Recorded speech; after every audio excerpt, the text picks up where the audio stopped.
I don't think we have to do what Moses did, but we can do as Moses did.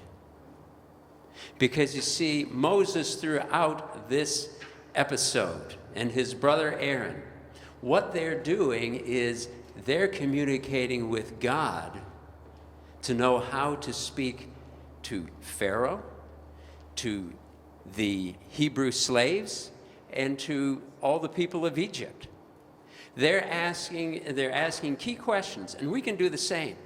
When there's somebody that we want to be witnessing to, whether it's a short-term thing or a long-term thing, we can ask, Lord, who? Who is it that I'm really speaking to here? Now, you may already know all kinds of things about that person, but have you asked the Lord, Lord, how do you see this person? He may very well give you insights you'd never seen before because they're his heart, his understanding of that person.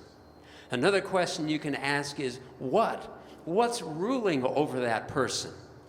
In Pharaoh's case, it was all these gods that the Egyptians ruled, and even himself being a god. But in the lives of people we meet, there may be things from the past that rule them. There may be things from the present that are facing them, problems that they're facing, difficulties that maybe we could help with. And that leads to another question. We can ask the Lord, Lord, how can I respond to this? How can I help this person be confronted by you, meet you face to face? And it may very well be that it'll show some way to help that person with the problem that's bothering them. A way to show the love of God, a way to show the caring of God, to pray for them in their need, whatever that might be. And one last question that you can ask is, when?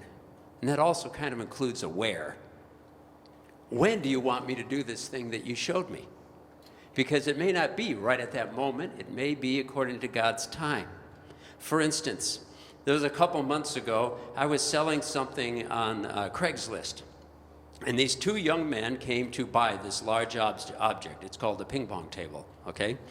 And they were from Pakistan. And I sensed that what would be good here is to share with them a Gospel of John, to get the Word of God into their hands so they can read about Jesus for themselves. And so as I'm chatting with them, and it took us a while to take the thing apart and get it into the car and everything, I'm going, Lord, when am I supposed to do this? When am I supposed to do this?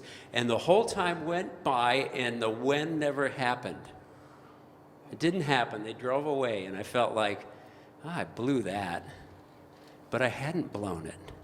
Because that night, I got an email from the guy that had bought it, and he said, you know what? We forgot the net and the paddles. They were down in the basement still.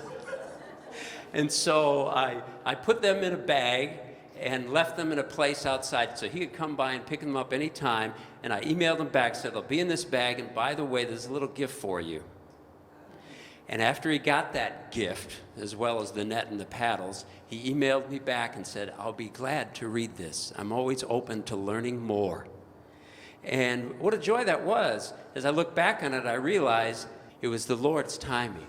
That's how the Lord leads us. As he led Moses to know what to do at what time. And remember that this whole episode of the plague, how many months did it last? A long time. It wasn't just 10 days and it was over. As we do that, the Lord guides and leads us. And we know what to do. He leads us step by step.